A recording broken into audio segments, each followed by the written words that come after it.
Quero chamar o primeiro convidado dessa noite, ele que é geógrafo, educador, cantor de rock e fabricante de uma das cervejas mais deliciosas que eu já provei nos últimos tempos, a Santeira. Estou falando de Pedro de Ferrari. Por favor, Pedro.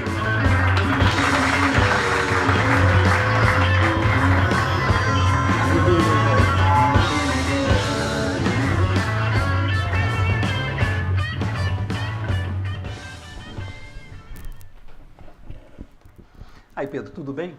Tudo bem, muito boa noite, pessoal aqui que está aqui nos assistindo, pessoal que está nos assistindo também pela internet, pessoal do Espaço Catimbrum, muito obrigado também pelo espaço. Aliás, que espaço, hein, Flávio? Pois então. Esse espaço já exala a arte aqui. É o que eu queria te perguntar na minha primeira pergunta é o seguinte, Pedro. Eu preocupo muito, né, com essa questão da inclusão das pessoas também, com pessoas com deficiência, que queiram conhecer também como é que é o espaço. Então existe um conceito chamado audiodescrição. Né? A audiodescrição é a descrição em palavras, né, das imagens e informações visuais. Então a primeira coisa que eu queria te pedir, né, às vezes até em atenção a algum colega, alguém como eu aí não vai ver o espaço todo, eu queria que você me descrevesse o espaço, como é que é esse lugar onde a gente está aqui? Se eu fosse resumir em uma frase, eu diria arte e rock and roll. Mas, mas o cenário é muito bonito, né? Tudo muito de bom gosto, né? Iluminação baixa, aquela iluminação gostosa que a gente gosta assim, boa para tomar uma cerveja, para escutar um velho blues, um rock and roll. E uns bonecos lindos de todas as partes do mundo. E aquele estilo de bar americano, balcão, tudo mais. Eu até tava brincando com o pessoal, falando que só tava faltando uma mesa de sinuca ali, que eu tava escutando um blues ali atrás. Parece que tá faltando só uma mesinha de sinuca aqui e fica completo o negócio. Mas está muito bonito, tudo de muito bom gosto. Estou muito feliz e honrado de estar aqui. Que bom, um prazer Pedro. Imenso. Nós aqui estamos felizes com a sua presença também. E você precisava de vir com esse terno e gravata, assim, do jeito que você veio? Assim, como é que você tá? Pois é, tudo a ver com rock and roll, né? Não, mas tô com... Conta para o pessoal aí que às vezes eventualmente não está te vendo, como é que é o seu visu, como é que é o seu look? Eu tô com o velho look de sempre, né? Visual bem rock and roll, que é a minha característica. Então, assim, tênis All-Star de couro, jeans, camiseta, barba, fazer. Aliás, bem grande no momento, tatuagem, brincos. Tá bom, Pedro. Desse jeito. É isso, cara. Mas eu queria conversar mesmo sobre as cervejas, né? Isso. Você fabrica uma das cervejas, como eu falei, mais deliciosas que eu conheço, que eu provei nos últimos tempos, que é a Santeira, não é?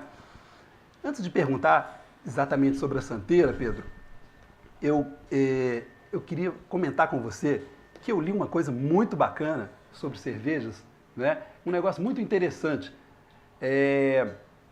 Que a cerveja, não sei se você sabe, é a terceira bebida mais popular do mundo. Sabiam disso?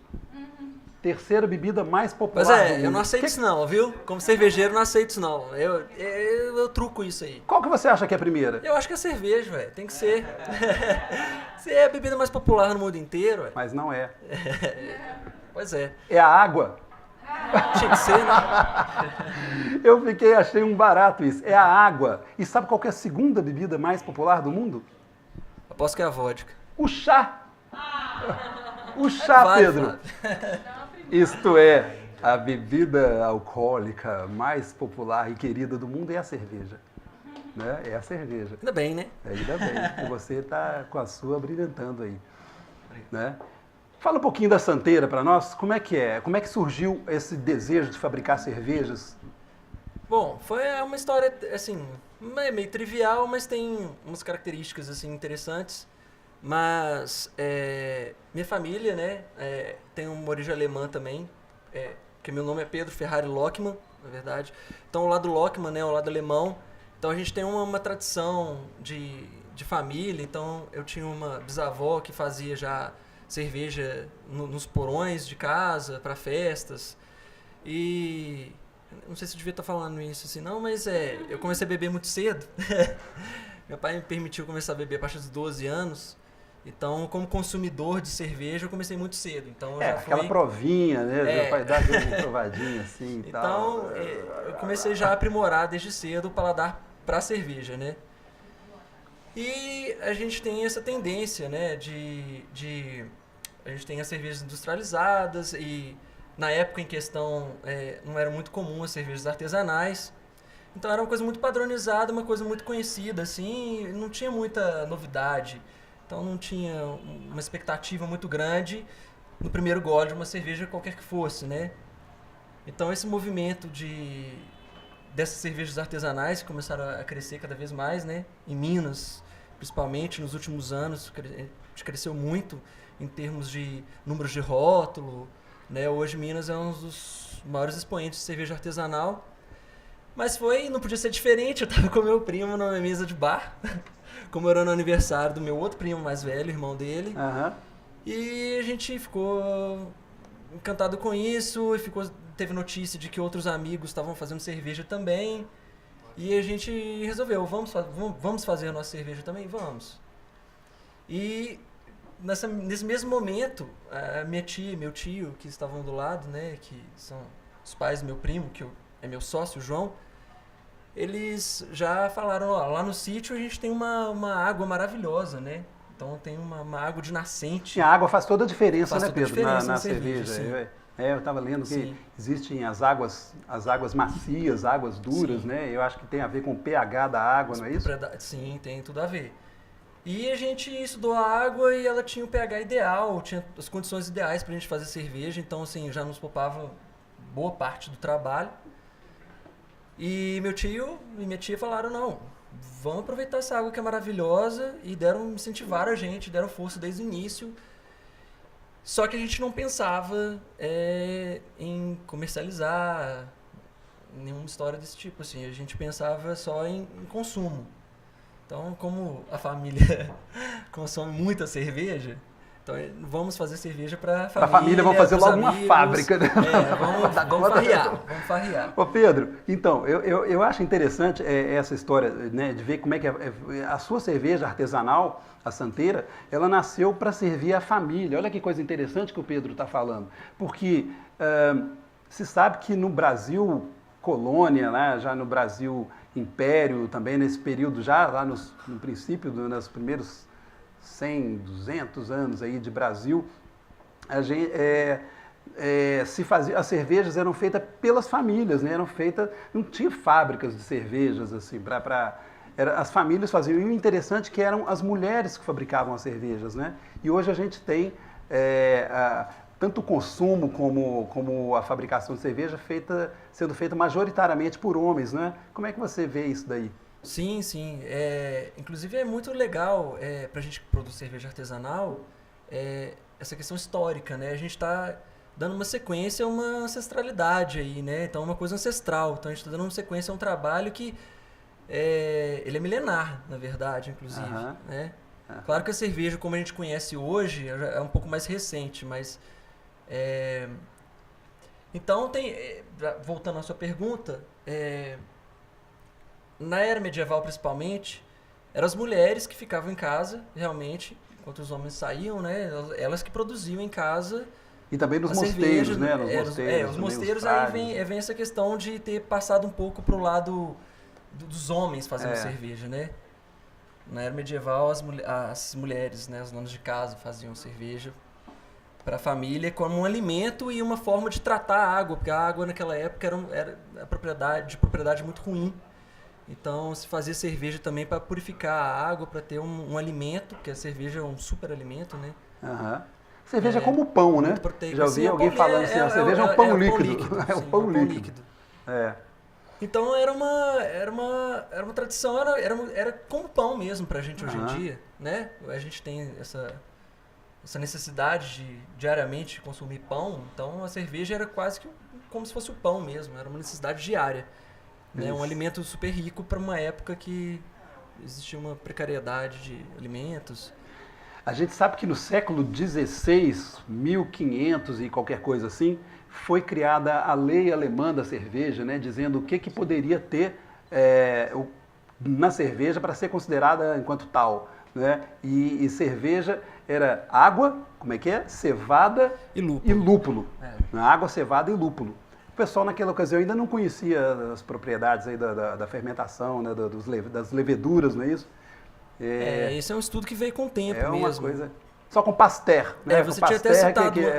em que descobriu-se essa propriedade Sim, sim. de fermentação, né? E você tinha citado os freis, né? Os freis nos mosteiros, eles foram primordiais, assim, para poder... essa cerveja que a gente conhece hoje foi desenvolvida nessa época, né? Porque eles que começaram a fazer essa pesquisa mais a fundo, né? Do que colocar na cerveja, de como fermentar de uma forma mais ideal, né? A lupulagem da cerveja. O lúpulo é uma coisa bem interessante, né, Pedro? O lúpulo é o tempero da cerveja, né? É uma flor, né? Isso, o lúpulo é uma flor que é uma flor que é a flor que tem de sexos diferentes, né? A flor macho e a flor fêmea. E é da flor fêmea que se extrai os óleos, as resinas lá. Igual cannabis. Que fala... Igual cannabis, mesmo, é né? uma canabiácea. Olha o prima, perigo. é prima da maconha, é verdade. É verdade, É sim. Então, nesse caso, é o mesmo processo, é a fêmea, né? Aham. Mais uma vez eu fico pensando como a cerveja é um produto feminino, né? É um produto que tem uma energia feminina aí por Sim, trás, claro. né? E ainda é ligada alguns dizem que o nome cerveja, esse nome latino de cerveja, vem também de cereais, né? De cereais que estão ligados lá, afinal das contas, à deusa Ceres, né? A deusa da terra, a deusa dos trigos, dos Segundo a cereais. mitologia, sim. Exato. Estudou bem. Eu fiquei para falar com você, Pedro. Que isso, não, mas cara. Isso mesmo. Tinha que conhecer um pouquinho de cerveja. Mas eu queria conhecer mesmo a cerveja, assim, ó, na real. Na real? Na real. Tem uma Vamos cerveja conhecer. aí pra gente provar dessa? Vamos conhecer na real. Então. Produção, por favor, aí, olha. Manda pra nós uma... Qual, Pedro? Aqui vem aí, vamos ver. Tá quente um pouco, né? Vamos tomar uma lager, então, que é mais refrescante. Tá ok. Né? Lager. Mais cítrica. Isso aí que é bom. Aproveita e vai me falar. Olha, eles vão trazer mesmo. Vão trazer. Aqui é tudo esquematizado, rapaz. Mas... E o que é a lager? Então explica pra nós um pouquinho. O que é essa cerveja lager no geral, assim, e o que é a sua lager? A nossa lager é uma lager que O que é a lager? Me fala primeiro, o que é uma cerveja lager? A cerveja lager é uma cerveja mais própria de climas mais frios. Sei. É uma cerveja que foi desenvolvida, né, mais na Alemanha e no leste europeu, num clima mais frio. Oba! E lager quer dizer guardada. Ah, é? Guardado, quer dizer guardado porque nessa época, né, há muitos anos atrás, não existia essa infraestrutura de freezer, geladeira.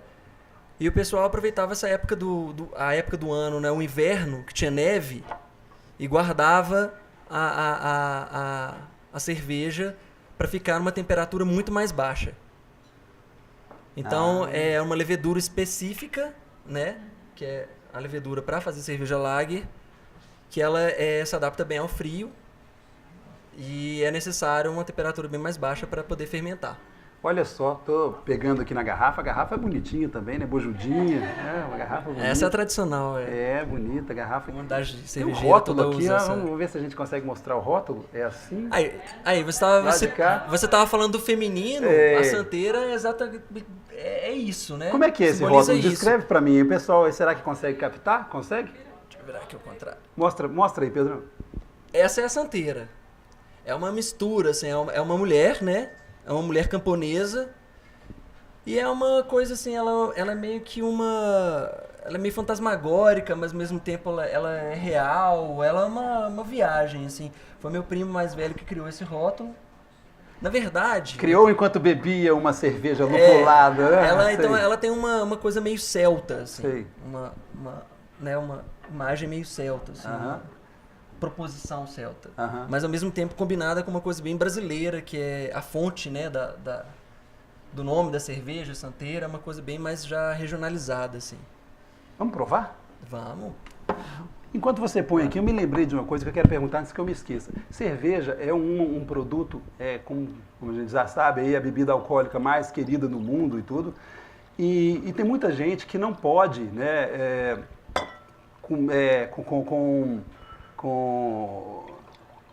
gente que tem doença celíaca, né, não pode como é que chama? Com glúten, não pode tomar glúten, não pode provar glúten, exatamente. Então eu tenho até uma amiga que muito querida, que não pode tomar cerveja e ela gosta de cerveja.